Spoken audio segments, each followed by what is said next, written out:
This is Iowa Talking Points, the candidates, produced by Studio 5 at Mud Advertising, Totally Iowa Media, and News Talk 1540 KXCL, where you hear from the candidates in contested races in the June 2026 Iowa primary election. Now, Iowa Talking Points, the candidates.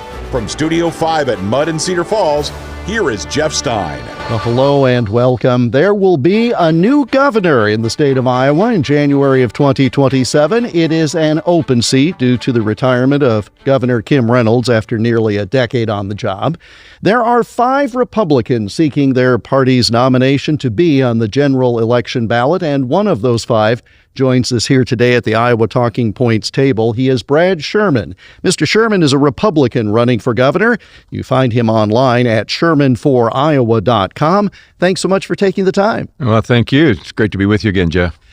Tell us why you decided to make the run for governor. And as I recall, you announced your candidacy before anyone else in either party, and actually at a time when we thought there might be an incumbent running. Yeah, that's actually true. I was serving in the state house as a state representative, and in the middle of my term, we had a daughter who passed away suddenly and unexpectedly, and so that's why I didn't even think about running again because of that. And so we made plans to move to be close to our grandkids, but it was in that process. Our plans eventually didn't work out, but in that process, we didn't feel like we were finished. My wife and I prayed about it, and so we just felt like this was a calling and a direction to go. I called Governor Reynolds in November of 24, actually, and said, it's a little awkward making this call because I don't know what your plans are for sure, but we just feel so strongly, that this is what we're supposed to do. So I wanted you to hear it from me. So that's how we got started in this. And and then of course we announced in January, not January, it was February of 25. And then Governor Reynolds announced that she would not be running in April. So it made me look like I knew what I was doing. Well, that's helpful if you want people to vote for you. Yeah. Forward thinking. What's the number one issue that will be facing Iowa's next governor? Well, I know the issues that are important to me, and I think, there's several of them. I mean, we hear about property taxes and we hear about property rights right now. That's important. But I can tell you the thing that's the passion of my heart is it's our campaign slogan, but it's not just a slogan. It's something that's been my heartbeat for 4 decades, and that's restoring the foundations of freedom, getting back to the founding principles that this nation was founded on. We're celebrating the 250th year of our nation right now, with the Declaration of Independence. And in that declaration, we find one of the most important founding principles that this nation has ever had. And, of course, we know what the Declaration says. We hold these truths to be self-evident, that all men are created equal, that they're endowed by the Creator with certain unalienable rights, and that among these rights are life, liberty, pursuit of happiness, and that to secure these rights, governments are instituted. Imagine that. Governments are instituted for the purpose of protecting the rights that God gives us. And so that's a foundational principle, I think, that needs to really be reinstilled into the hearts, installed in our schools, instilled in our hearts, so that we begin to think from that foundational principle. When others have been seated in that chair, I ask a bit about their governing philosophy and what it means for them to be a Republican. And those who go to your website will see this in very great detail because you're coming at it from an issues-based standpoint, yes, but it's more of a foundational standpoint, as you just mentioned, and I'd like you to elaborate on that if you could. Well, there's a quote from Thomas Jefferson I like to use, and that really gets to this point. He said this. He said, first I'll do another quote from him. He said, inform the people, inform the whole mass of the people, because they are the only sure reliance for the preservation of our liberties. And then another quote from him, it was a letter to W.C. Jarvis. He said, I know of no safe depositor of the ultimate powers of a society but the people themselves. And if we think them not enlightened enough to exercise that control with a wholesome discretion, the remedy is not to take it from them, but to inform their discretion by education. And he said, this is the true correction for abuses of constitutional power. So, in other words, his solution when our Constitution is not being followed, when we've got problems in government, is to educate the people. Make sure they understand how government's supposed to work. Because if we don't know how government is supposed to work, we won't know when it's not working, and then our freedoms can be taken, and by the time we figure it out, it's too late. How has government, in your mind, gotten in the way of people having their own liberty, their own pursuit of happiness? And again, I'll focus it on the state of Iowa, although I imagine there's some crossover with the federal government. Yeah. Well, one of the issues we've been facing all over, as already mentioned, is the eminent domain issue, using eminent domain for a private company. I mean, we've been to 320 some meetings now around the state, and been saying this many times, but a private company who's not a common carrier for a product that's not a public utility should never, ever get to use eminent domain, because property is one of those sacred rights that we find in the Declaration. And the Declaration calls it pursuit of happiness, but to me, and you can find other places that corroborate this, but pursuit of happiness is really about the right to work, own property, earn something, and enjoy the fruit of your labor. And so your property is a very sacred right. And, one of the 10 Commandments says, you shall not steal. Well, you couldn't steal if you didn't have property. So property is absolutely fundamental and foundational to freedom. And if we don't have property rights, we don't have freedom. So this is a key issue that we have to make sure we address in the state as property. That's one issue. Now, again, as a former state lawmaker, you have the experience with how things are in that part of the Capitol building. The legislature tried to get an property rights bill tied to eminent domain passed last year. They did pass it. The governor vetoed it. And as you and I are sitting here leading up to the June 2026 primary, it does not appear they're much closer to a resolution of the issue. So it very well could be something you have to deal with as governor in 2027. So let's say that nothing has changed. How does Governor Brad Sherman take this issue forward to the legislature and the people?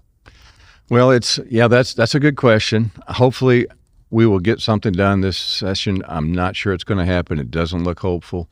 I mean, the reason for the veto and the excuses we heard was that it had too many other things in there. It wasn't clear. Well, a simple bill was presented this year, very simple, and it went back over to the Senate. The Senate amended it, and now it's hung up there again, and that's where it hung up last time as well. So as governor in 2027, I've been wondering if an executive order would be in order for this, because it is an absolute fundamental right. And then, of course, it would probably go to the courts, but this is something where we have to take action, So, that's the job of government. And as a governor, that would be part of my job, is to protect people's property rights. So what would the executive order say? Well, I haven't written that up yet. But we would get some really good legal people to write that up. But it sounds like it's not going to be pages and pages, is I think your point. I think at this point we would just simply say that the CO2 pipeline is not allowed because it falls under this area of eminent domain not being able to be used for a private company. Do you have concerns about the safety aspect of those pipelines? That is something that I know many people are also quite concerned about. I do, and so there's several reasons why I don't think this CO2 pipeline is a good idea. Safety is one of them. The eminent domain is the first one. But the safety of it, this pipeline, and we looked into this very deeply when I was in the legislature. I mean, it's not just your average pipeline. This is under much, much higher pressure, around 2,500 pounds per square inch. And the CO2 is compressed into it's called a supercritical state. It's not quite liquid, but almost. And if that were to ever rupture, that cloud comes out, lays on the ground. It would smother if it were to fill up a low-lying area, it would smother anything that breathes oxygen. First responders can't respond, et cetera, because cars won't run in that cloud. And actually, in Satarsha, Mississippi, they had a break like that, and 40 people went to the hospital. Thankfully, no one died. But that just shows you how dangerous it is.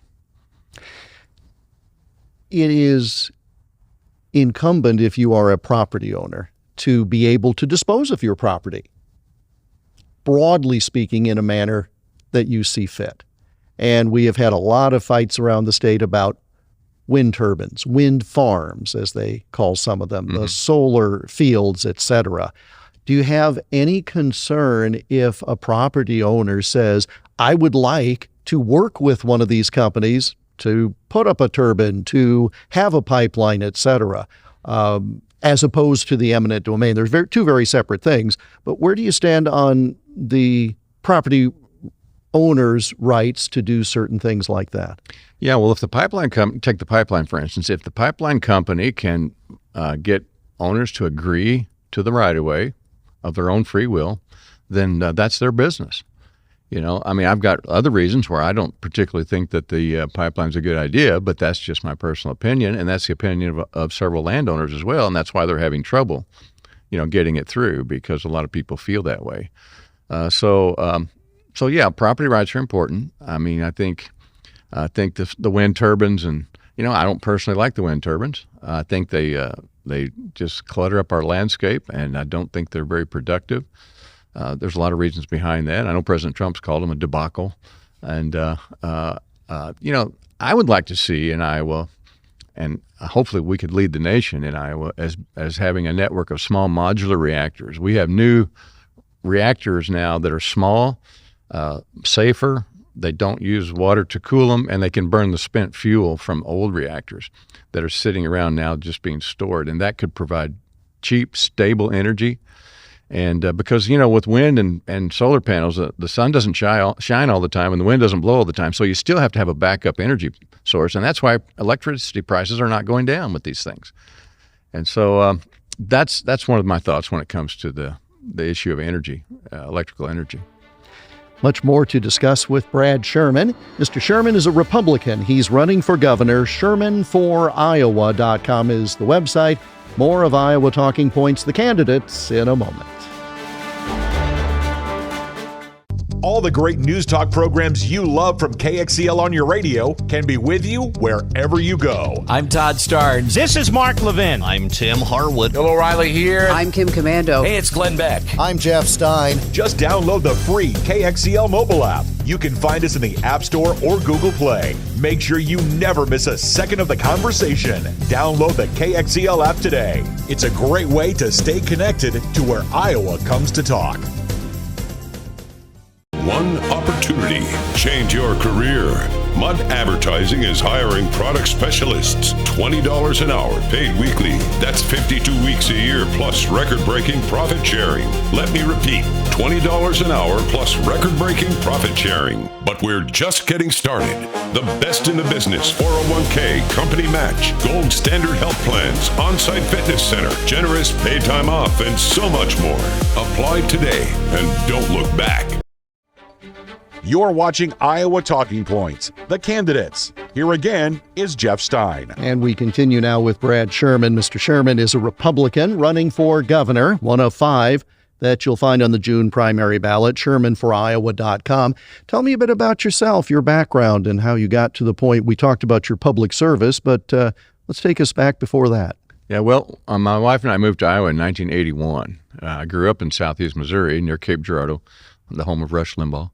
And but I grew up operating heavy equipment and dozers, drag lines. We did a lot of farm drainage work and land improvement and that sort of thing. So we would clean out a lot of farm drainage ditches, so the water didn't back up and make a swamp out of the farm fields, And so that means that I have swamp draining experience literally here. So that's a pretty handy thing to bring into government. So that's a little joke I've been making all around the state, but probably some of the people listening to this broadcast have heard that one before. But anyway, I went into ministry. But it does separate you from the others. Nobody else has swamp draining experience, literally. Yeah, so. Absolutely. Well, that's a good skill to bring into government Yes, because sir. I like to think of clean ditches that drain water as transparency in government. Mm-hmm. And if you don't have transparency in government, the swamp will reappear. I mean, that's just a fact. And so I think swamp draining is a good thing to keep in mind when it comes to government. But anyway, we went into ministry training, and I was ordained and became a pastor and started a church at the University of Iowa in Iowa City, reaching out to university students. And that's where I saw a lot of what I would consider undermining of our freedoms, socialist concepts and, that sort of thing. What today we call it wokeism. We didn't call it that back then, but it was the same thing. And so that really started me on a path of trying to restore these foundations, as we talked about earlier. And then I've done several things during those. I've been pastoring for 45 years, And I've done several things during that time. I've done some home building and real estate development. I was a co-founder of several pro-life organizations. One was Informed Choices Medical Clinics, as a board chair and president of that for 10 years. And, I've helped with presidential campaigns. I've been a county chair, so I've got a lot of grassroots experience when it comes to, working as a volunteer in the party that I'm a part of. So that's all been important. And so that's what kind of led us up to this getting involved in government. I never really thought I would run for a public office. I just didn't think that was my lane. But it's something that we just felt called to do, and so here we go. What called you to the ministry? Well, that's an interesting story. I grew up in church, and then, like many young people, teenagers, I walked away from that kind of life, and I was literally putting a new engine in my car in a barn, and a man rode up on a horse and began talking to us about Jesus from the horseback, and he awakened my conscience. I had pretty much subdued my conscience at that point, and it wasn't bothering me much, but he awakened that. And so one thing led to another, and I went to a church meeting. He invited me to a church meeting. He said, "I've got this girl I want you to meet." And so we went there, and I met this girl, but the same night I surrendered my life to Jesus Christ. And that girl and I got married 5 months later because her dad wouldn't let us get married sooner. And but we've been walking with the Lord ever since. You're not the only minister in the primary race. And I think all of you have talked about your faith and how that has driven you. And I find that fascinating.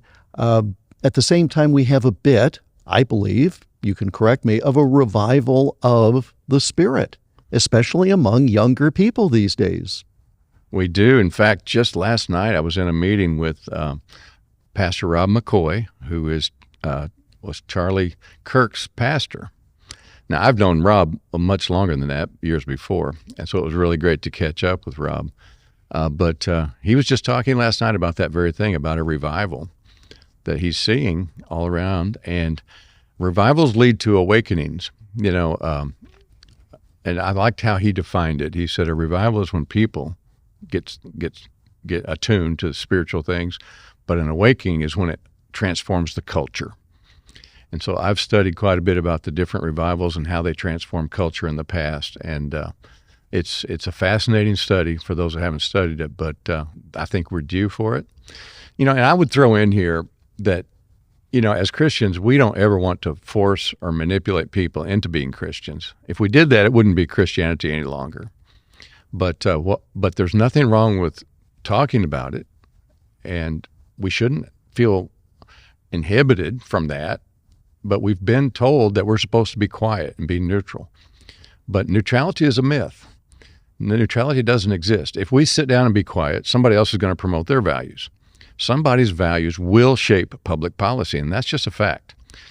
And I always like to put it this way. Let's just assume for a moment that we could get everybody to sit down and be quiet and not say anything religious at all. Well, if we did that, which I don't think we can, but if we did, then we would be promoting atheism. So somebody's values will be promoted in public policy. And I talked to a young man one night when I was on the campaign trail, and he said, do you think your values are better than somebody else's? I said, well, yes, I do. And otherwise I wouldn't be promoting them and believing them. But the point is this: I believe Christian values provide the most freedom for everyone, and that's founded in our founding documents of our nation. And that's what this nation was founded on. So whether people ever become a Christian or not, still, I think these values provide the most freedom for everyone. Of all of the freedoms that we've talked about broadly, what is at greatest risk, or what is the one that is subjected to the greatest threat at this point? Well, we go back to the Declaration of Independence: life, liberty, pursuit of happiness. So liberty, and of course you can shorten pursuit to property. So life, liberty, and property. And these things are under attack. But life is obviously the most foundational one, because liberty and property don't mean much if we're dead. And so we have to protect life. And It's a fundamental right, and we have to. I think that's, we go to the abortion issue. Anybody that researches me is going to understand that I've been a very strong pro-life advocate. I believe life begins at conception, and that life needs to be protected not just before birth, but all the way to the end, to natural death. We have places now in the world where euthanasia is being promoted, assisted suicide is being promoted. I think we have 9 states or more, maybe 10 now in America where it's legal for assisted suicide. And I've heard stories, particularly in Canada, where people have been basically talked into assisted suicide. They have a program in Canada called MAID, Medical Assistance in Dying. And I've heard some horror stories about that, So there's just a culture of life that we need to make sure we maintain. And you worked very aggressively on that front when you were in the legislature, as I recall. Mm-hmm. Yeah, we had a special session during the summer and during the legislature to repass the heartbeat bill, what's known as the heartbeat bill, and which protects life up to 6 weeks after conception. And I know at that time I thought I voted for that bill because I thought it was a good step forward, and it was. But I at the time I also understood that it wasn't as good as it could be, and it had loopholes in it.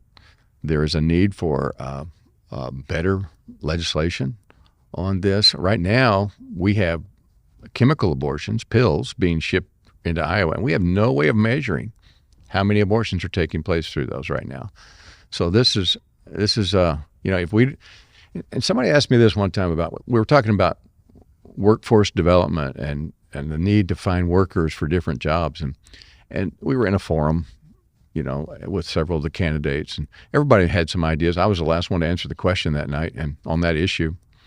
And I made the point that, everybody made some good points. And so when it came to my time, I said, I agree with what I've heard here, all good points about our workforce. I said, but one point that hasn't been mentioned is that this work shortage, when you live in a nation where we've killed 70, 80 million babies, maybe, who knows exactly, and then you wonder why you have a work shortage, wonder why we don't have young people.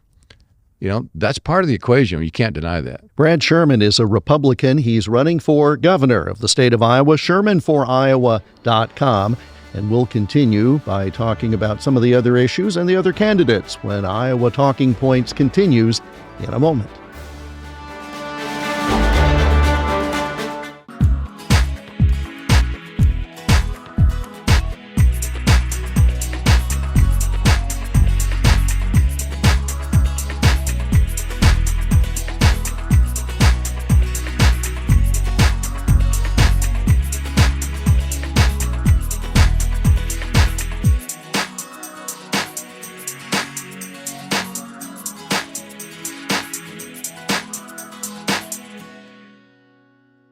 One opportunity.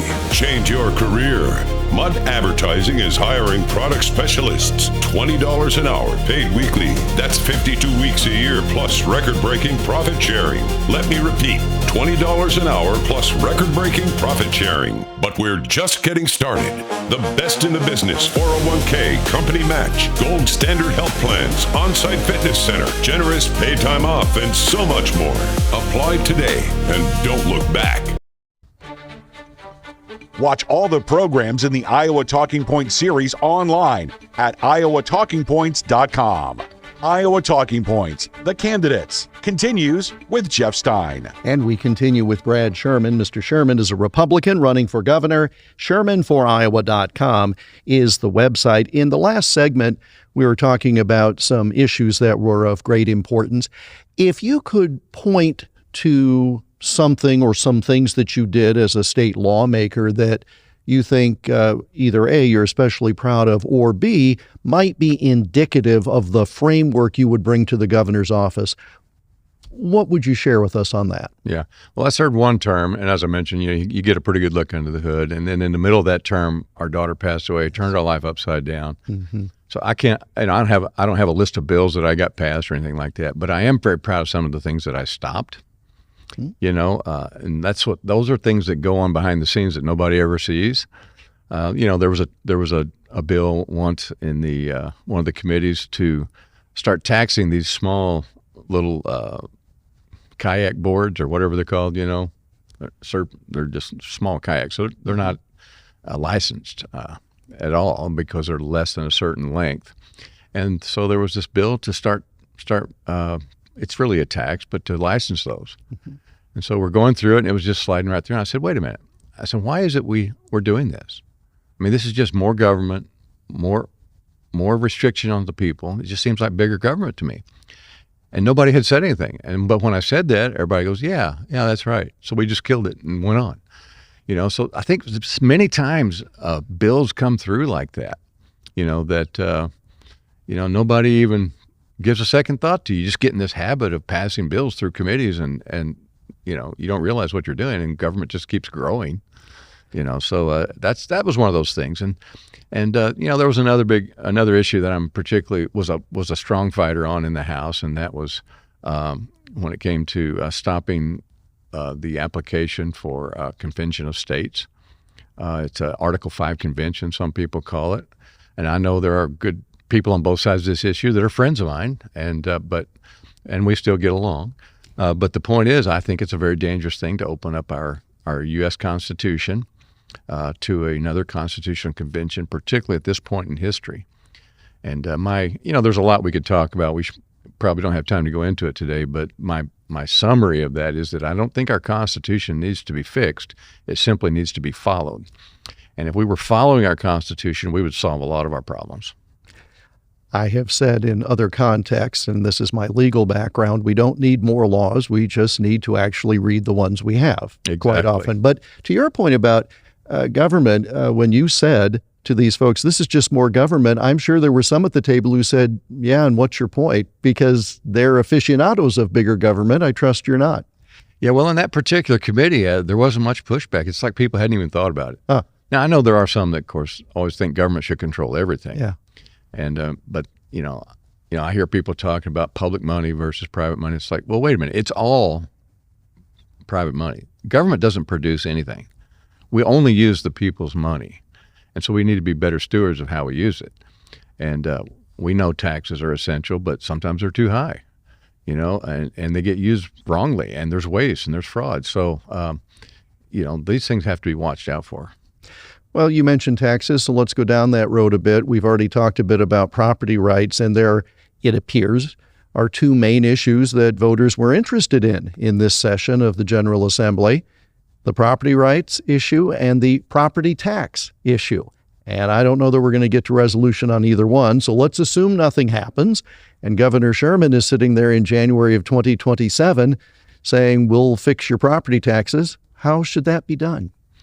Well, it's a tough question but I think the first place we need to look is at cutting spending. I heard about, now most of our property taxes, a big chunk of it goes to public schools. Now we want our public schools to be fully functional and be able to do their job. But I heard about one superintendent that made $400,000 a year, had a clothing budget in the deal for $400 a month. And so I think if we, I'm not just talking about schools, I'm talking about other areas of government as well. If we had a real system of auditing, we could probably uncover a lot of that. I think our auditing system is antiquated. We need a new one. I've been talking with Abigail Moss, who's running for state auditor. I have no qualms about endorsing her. I have many times publicly.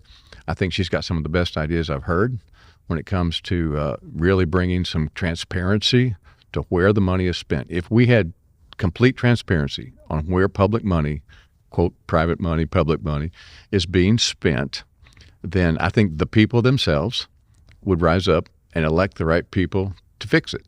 But it's so complicated and so obscure, so opaque, that nobody knows how to vote or who to vote for.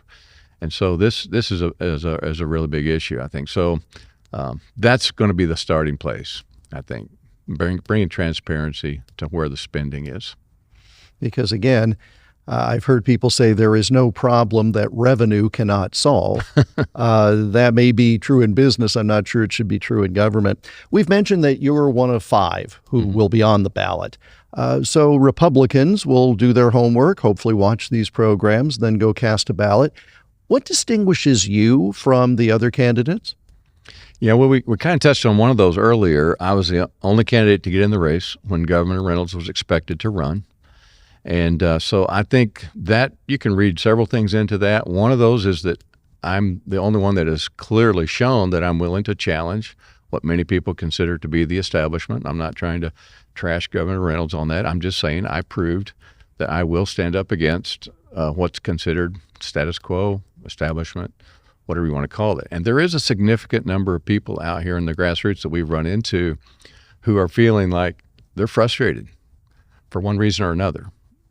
And if those people stay home, that's a problem, or if they vote the other direction, that's a problem for us.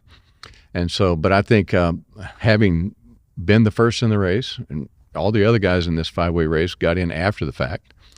And but making that point, I think, gives me the ability to say, yeah, I will stand up against the status quo. And so that's one thing.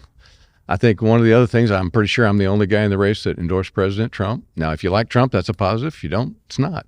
But that's definitely a fact. I think my grassroots experience is another thing that sets me apart. And that is that, like I said, I've been a county chair. I understand how the system works. I understand the importance of grassroots. I think Iowa is a national standard for grassroots activism. And as a county chair, I know sometimes it's sloppy and we do the best we can, but it's still the best thing out there. And we need to preserve it and value it like never before. So these are broad ranges of experience, I think, that other candidates don't necessarily have. And just, my home building experience and working as a blue collar worker, pastoring for 45 years with people from all walks of life. Pastoring is not just a certificate you hang on the wall. I mean, when you talk to people for years, year after year, and you baptize them, you do their weddings, you dedicate their babies, you help them through tough times, help them start businesses and counsel them that way, and then sometimes bury their loved ones. I mean, that gives you a broad range of experience and perspective on real people's lives that I think doesn't come from any place else. So that and the blue collar work, I think, is just, I think this broad range of experience sets me apart. There are some folks who take electability, whatever that really means, into account. And while there are 5 Republicans running, the Democrats know who their nominee will be. So for those who are concerned about electability, why should they vote for Brad Sherman to be the Republican nominee? Well, that one of the things I just mentioned, I think is important, that I am willing to stand up against the establishment, and that's going to encourage some people to continue voting our way that otherwise might not. And I think just the whole idea of standing strong on conservative principles. Iowa's a red state. We're a conservative state. We've been trending more that way. And if they feel confident that we're going to continue doing that and we're going to fix our own problems, and I don't think our party's perfect. I see problems in our party. I certainly do. And if we can make that message clear, I think electability is very, very good. The possibility of that. So that's how I would answer that question. A few more minutes with Republican Brad Sherman. He is one of 5 running for the party's nomination for governor in the June primary. ShermanForIowa.com is the website. Final segment in a few moments as Iowa Talking Points, the candidates, continues.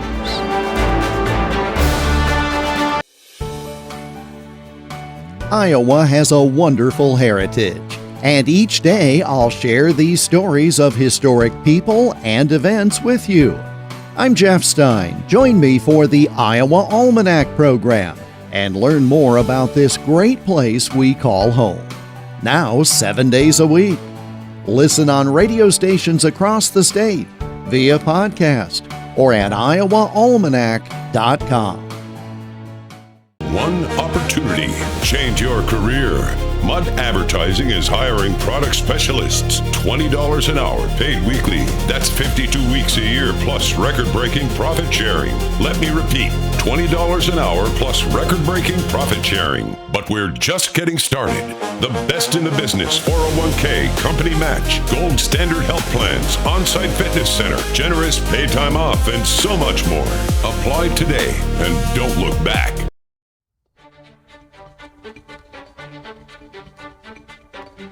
You're watching Iowa Talking Points, the candidates, Here again is Jeff Stein. And we have a few more minutes now with Brad Sherman. Mr. Sherman is a Republican running for governor. ShermanForIowa.com is the website. Politicians, quote unquote, and you've not styled yourself as one, so I don't mean to cast a label, but folks running for office, they make a lot of promises on the campaign trail.